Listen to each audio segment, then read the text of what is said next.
हरे कृष्णा राधे राधे। आप सभी का मेरे इस YouTube चैनल में हार्दिक स्वागत है। दोस्तों, आज मैं आपको कार्तिक मास महात्म का 10वां अध्याय श्रवण करवाऊंगी। इसके पहले के 9 अध्याय मेरे चैनल पर अपलोड हैं, आप वहां पर जाके श्रवण कर सकते हैं। और इसी के साथ साथ मैं आपको सीता माता की नित्य नेम की कहानी, सुनी जाने वाली कहानी, आज मैं आपको इस वीडियो में कार्तिक मास महात्म के बाद सुनाऊंगी। तो चलिए वीडियो शुरू करते हैं। दोस्तों, अगर आपको हमारी ये वीडियो अच्छी लगी हो तो लाइक, शेयर और चैनल को सब्सक्राइब करना ना भूलें और कमेंट बॉक्स में जय श्री हरि अवश्य लिखिए। तो चलिए वीडियो शुरू करते हैं।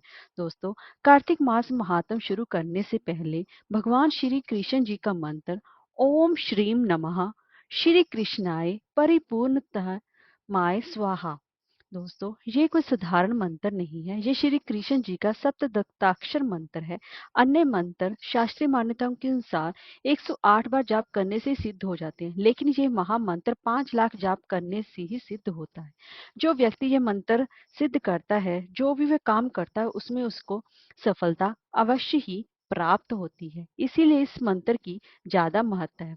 दोस्तों, पिछले कार्तिक मास महात्म के अध्यायों में मैंने आपको प्रांतीय स्नान के बारे में जानकारी दी थी और 7वें और 8वें अध्याय में मैंने आपको तुलसी पूजन के बारे में जानकारी दी थी।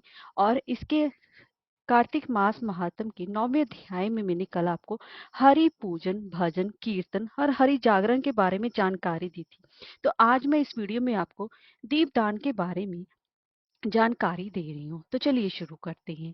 यदि सामर्थ्य हो तो कार्तिक मास के प्रथम दिन से ही लगातार व्रत पर्यंत, अर्थात जब तक नियम और व्रत चले, अखंड दीप भगवान विष्णु जी के सम्मुख जलाएं, अन्यथा प्रतिदिन दीप अवश्य ही जलाएं। धर्म शास्त्रों के अनुसार कार्तिक मास में सबसे प्रमुख काम दीपदान करना बताया गया है। इससे सुख, समृद्धि और मुक्ति मिलती है।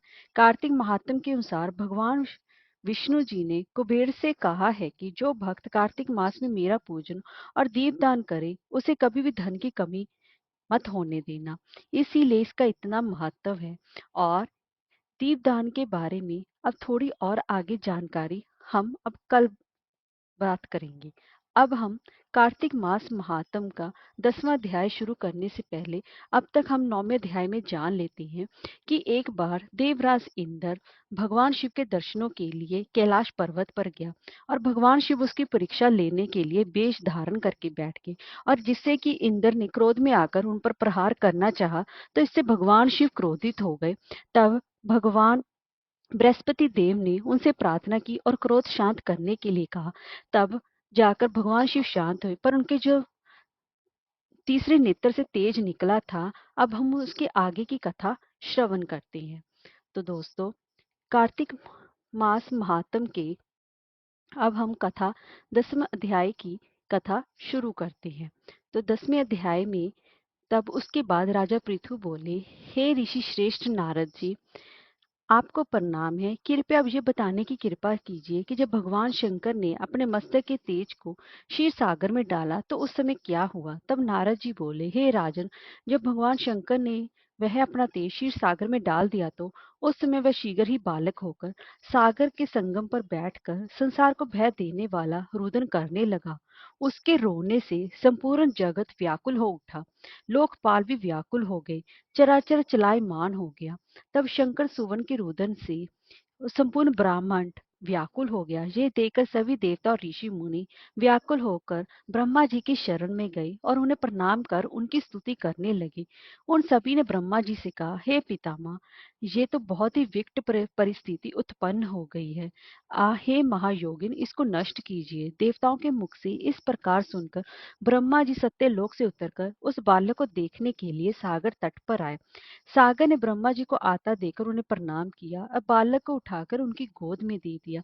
आश्चर्यचकित होते हुए ब्रह्मा जी ने पूछा, हे सागर, ये बालक किसका है? शीघ्रता पूर्वक कहो। सागर तब विनम्रता पूर्वक होकर बोला, प्रभु, ये तो मुझे ज्ञात नहीं है, परंतु मैं इतना अवश्य जानता हूँ, ये गंगा सागर के संगम पर प्रकट हुआ है। इसलिए हे जगत गुरु, आप इस बालक का जात कर्म आदि संस्कार करके इस जातक का फल बताइए। नारद जी राधा पृथु से बोले, सागर ब्रह्मा जी के गले में हाथ डालकर बार बार उनका आकर्षण कर रहा था। फिर तो उसने ब्रह्मा जी का गला इतनी जोर से पकड़ा कि उससे पीड़ित होकर ब्रह्मा जी की आंखों से अश्रु टपकने लगे। ब्रह्मा जी ने अपने दोनों हाथों का जोर लगाकर किसी प्रकार सागर से अपना गला छुड़वाया और सागर से कहा, हे सागर सुनो, मैं तुम्हारे इस पुत्र का जातक फल कहता हूँ। मेरे नेत्रों से ये जो जल निकला है इसका नाम जलंधर होगा। उत्पन्न होते ही ये तरुण अवस्था को प्राप्त हो गया है। इसलिए ये सब शास्त्रों का परागामी, महापरागामी, महावीर, बलशाली, महायोद्धा और रण में विजय प्राप्त करने वाला होगा। ये बालक सभी दैत्यों का अधिपति होगा। ये किसी से भी पराजित ना होने वाला तथा भगवान विष्णु जी को भी जीतने वाला होगा। भगवान शंकर को छोड़कर ये सबसे अवध्य होगा। जहां से इसकी उत्पत्ति हुई है ये वहीं जाएगा। इसकी पत्नी बड़ी ही पतिव्रता, सौभाग्यशाली, सर्वांग सुंदरी, परम मनोहर, मधुर वाणी बोलने वाली तथा शीलवान होगी। सागर से इस प्रकार कहकर ब्रह्मा जी ने शुक्राचार्य को बुलाया और उनके हाथों से बालक का राज्याभिषेक कराकर स्वयं अंतर ध्यान हो गए। बालक को देखकर सागर की प्रसन्नता की सीमा नहीं रही। वह हर्षित मन से घर आ गया। फिर सागर में उस बालक का लालन पालन कर उसे पुष्ट किया। फिर काल नेमी नामक असुर को बुलाकर वृंदा नाम कन्या से विधि पूर्वक उसका विवाह करा दिया। उस विवाह में बहुत ही बड़ा उत्सव हुआ। श्री शुक्राचार्य जी के प्रभाव से पत्नी सहित जलंधर दैत्यों का राजा हो गया। हरे कृष्णा। अब मैं आपको सीता माता के नित्य की कहानी सुनाने जा रही हूँ। ये कहानी सीता माता कहती थी और भगवान श्री राम इसे सुना करते थे। एक दिन श्री राम भगवान को किसी काम के लिए बाहर जाना पड़ गया तो सीता माता कहने लगी कि भगवान, मेरा तो 12 वर्ष का नित्य नियम है। अब आप बाहर जाएंगे तो मैं अपनी कहानी किसे सुनाऊंगी। तब श्री राम जी ने कहा कि तुम कुएं की पाल पर जाकर बैठ जाना और वहां जो औरतें पानी भरने आएंगी उन्हें अपनी कहानी सुना देना। सीता माता कुएं की पाल पर जाकर बैठ जाती है। एक स्त्री आई, उसने रेशम की जरी की साड़ी पहन रखी थी और सोने का घड़ा ले रखा था। सीता माता उसे देखकर कहती है कि बहन, मेरा 12 वर्ष का नित्यनेम सुन लो। पर वह स्त्री बोली कि मैं तुम्हारा नित्यनेम सुनूंगी तो मुझे घर जाने में देर हो जाएगी और मेरी सास मुझसे लड़ेगी। उसने कहानी नहीं सुनी और वह चली गई। उसकी रेशम जरी की साड़ी फट गई, सोने का घड़ा मिट्टी के घड़े में बदल गया। सास ने देखा तो पूछा, ये किसका दोष अपने सिर लेकर आ गई है। बहू ने कहा कि कुएं पर एक औरत बैठी थी, उसने कहानी सुनने के लिए कहा लेकिन मैंने सुनी नहीं, जिसका ये मुझे फल मिला। बहू की बात सुनकर अगले दिन वही साड़ी और घड़ा लेकर सास कुएं की पाल पर गई। सास को वही माता सीता बैठी मिली तो माता सीता ने कहा कि बहन, मेरी कहानी सुन लीजिए। सास बोली कि एक बार छोड़, मैं तो 4 बार कहानी सुन लूंगी।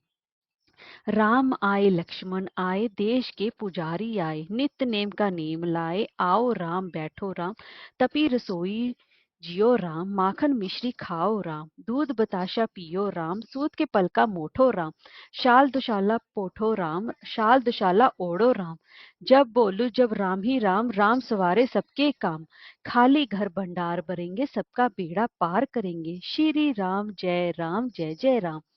सास बोली कि बहन, कहानी तो बहुत अच्छी है। कहानी सुनकर सास घर चली गई और उसकी साड़ी फिर से रेशम जरी की बन गई और मिट्टी का घड़ा फिर सोने के घड़े में बदल गया। बहू कहने लगी, सासू माँ, आपने ये सब कैसे किया। सास ने कहा, बहू तू दोष लगा के आई थी और मैं अब दोष उतार कर आई हूँ। बहू ने फिर पूछा, वे कुएं वाली स्त्री कौन है। सास बोली कि वे सीता माता थी। वे पुराने से नया कर देती हैं, खाली घर में भंडार भर देती हैं। वे लक्ष्मी जी का वास घर में कर देती हैं, आदमी की जो भी इच्छा हो उसे पूरा कर देती हैं। बहू बोली कि ऐसी कहानी मुझे भी सुना दो। सास बोली कि ठीक है, तुम भी सुनो। और सास ने कहानी शुरू की। राम आए लक्ष्मण आए, देश के पुजारी आए, नित्य नेम का नेम लाए, आओ राम बैठो राम, तपी रसोई जियो राम, माखन मिश्री खाओ राम, दूध बताशा पियो राम, सूत के पलका मोठो राम, शाल दुशाला पोठो राम, शाल दुशाला ओढ़ो राम, जब बोलू जब राम ही राम, राम सवारे सबके काम, खाली घर भंडार भरेंगे, सबका बेड़ा पार करेंगे, श्री राम जय जय राम। कहानी सुनकर बहू बोली कि कहानी तो बहुत अच्छी है। सास ने कहा कि ठीक है, इस कहानी को रोज कहा करेंगे। अब सास बहू रोज सवेरे उठती, नहाती धोती और पूजा करने के बाद नित्य नेम सीता की कहानी कहती। एक दिन उनके यहाँ एक पड़ोस की औरत आई और बोली कि बहन जरा सी आंच देना। तो वह बोली कि आंच तो अभी हमने जलाई ही नहीं। तब पड़ोसन ने कहा तो कि तुम सुबह 4 बजे से उठकर क्या कर रही हो फिर? उन्होंने कहा कि सुबह उठकर हम पूजा करते हैं, फिर सीता माता के नित्य नेम की कहानी कहते हैं। पड़ोसन ने उनकी बात सुनकर फिर कहा कि सीता माता की कहानी कहने से तुम्हें क्या मिला? वे बोले कि इनकी कहानी कहने से घर में भंडारे भर जाते हैं, सारे काम सिद्ध होते हैं, मन की इच्छा भी पूरी होती है। पड़ोसन कहती है कि बहन ऐसी कहानी तो मुझे भी सुना दो। फिर बोली कि ठीक है, तुम भी ये कहानी सुन लो। राम आए लक्ष्मण आए, देश के पुजारी आए, नित्य नेम का नेम लाए, आओ राम बैठो राम। सारी कहानी सुनने के बाद पड़ोसन कहने लगी, बहन कहानी तो मुझे बहुत ही अच्छी लगी। अब वह पड़ोसन भी नित्य नेम सीता माता की कहानी कहने लगी। कहानी कहने से सीता माता ने पड़ोसन के भी भंडार भर दिए। अब तो पूरे मोहल्ले में नित्य नेम की कथा चल पड़ी। हर किसी की मनोकामना पूर्ण होने लगी। हे सीता माता, जैसे आपने उनके भंडार भरे वैसे ही आप हमारे भी भंडार भरना, कहानी सुनने वाले के भी और कहानी कहने वाले के भी। हरे कृष्णा, राधे राधे।